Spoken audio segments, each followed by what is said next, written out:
Now we get down to FEMA, which is a larger story. Just because, like, the degree of, like, madness just builds and builds. Apparently there was formaldehyde in the trailers that they provided the people after Hurricane Katrina hit, right? Yeah, and FEMA was aware. And here's the thing. They tested it in the beginning, and it turns out the levels were 75 times higher than they ought to be, okay? Now, that doesn't mean that 75 times you die, right? Like, so, oh, my God, boom, you pass out, right? But it is dangerous. There's a reason why they had the levels at what they are. Now, it's usually like, I'm trying to make this as reasonable as humanly possible. I'm trying to give them every benefit of the doubt. It's usually particles in a million, et cetera, and they got the standard pretty low so that it's totally safe for everybody. So you see 75 times is really bad, but maybe not as bad as it might appear, right? Right. Well, in some cases, by the way, it was 1,600 times worse. Right. Okay. Now you're getting into a situation where we're not playing. I mean, it was already really, really, really unhealthy to begin with. At that level, it's toxic. Well, it's toxic at the 75 times level as well. It's just, hey, it might give you cancer down the road, or it just gives you nosebleeds, and it gives you a whole set of health problems that you might be able to overcome, right? At the 1,600 level, guy died in there. Okay, he kept complaining. There's these fumes coming out of the boards of the trailers, and they're like, yeah, it'll be fine, okay? It wasn't fine. Dead. He died. Dead. Okay?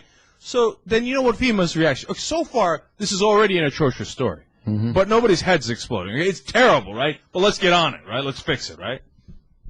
Here's where it gets really, really terrible.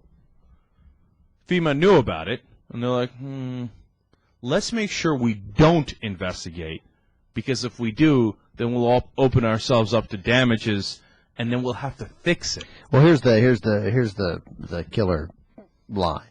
It's from the Washington Post. June 16th, 2006. That's 3 months after the reports that Jeg was talking about surfaced, after the report that said that there's significant hazards here, maybe 75 times the level of appropriate level of toxic chemicals. I have trouble believing there's an appropriate level of toxic chemicals.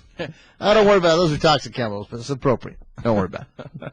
Well, there is, of course. I mean, all kidding aside. Breathe it in. That's fine. Don't worry about it. It's appropriate. So reports about the toxic chemical surface 3 months later, after a trailer resident sued the agency, a FEMA logistics expert wrote that the agency's Office of General Counsel, so he went to the General Counsel's office, obviously, these reports go. General Counsel's office, quote, has advised that we do not do testing, which would imply FEMA's ownership of this issue. Mother, who owns it? Okay, if FEMA doesn't own it, who owns it? Okay, so people are dead because you didn't check into it because you didn't want ownership. You're the government. You own it, man.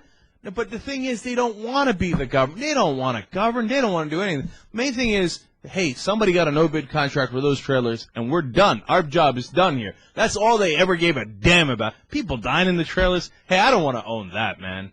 I wanted to own the contract. I didn't want to own the people dying in the trailers. I didn't care about that. I mean, there's no end to it. That's right. So we read that. That was great. That was unless we own it. And then there's just the other paragraph that, and you referred to it. But this one man in Slidell, Louisiana, found dead in his trailer, June 27, 2006. He'd complained about formaldehyde fumes. He's dead. In a conference call about the death, there are 28 officials from 6 agencies on this conference call. It's a federal cluster, right? 28 officials, 6 agencies on the conference call, and they all recommend maybe we should investigate. This is my favorite part.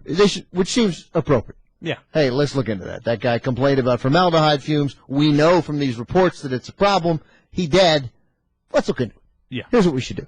28 officials from 6 agencies recommended the circumstances be investigated and the trailer air quality be subjected to independent testing. Let's say not to do FEMA test. Let's get it out to somebody independent. FEMA lawyers rejected the suggestions. Of course they did. One of them, a guy named Adrian Sevier, it's a proud day for the Sevier family, cautioned that further investigation not approved by lawyers could seriously undermine the agency's position in litigation. Oh, well, we wouldn't want to do that. We wouldn't want to do that. It might undermine their position in litigation. So they didn't investigate, they didn't test it, and they let everybody else live in those trailers full well knowing that guy died from the formaldehyde coming out of those trailers. And then, of course, what's happened here, and again, next time somebody says, yeah, Republicans, Democrats, doesn't matter. On the eve of yesterday's hearing, of course, by Henry Waxman's committee, House Oversight Government Reform Committee, FEMA reversed course on the issue, said it had asked federal health officials to help conduct a new assessment. You think they would have done that if the Republicans had won? On the eve of the investigation. Yeah. On the eve of the, and if the Republicans had won, there'd have been no investigation. People would still be sitting in those trailers, and they'd still be getting sick from the formaldehyde. You think it doesn't matter? Man, who controls Congress? It matters. It's a matter of life and death for some people.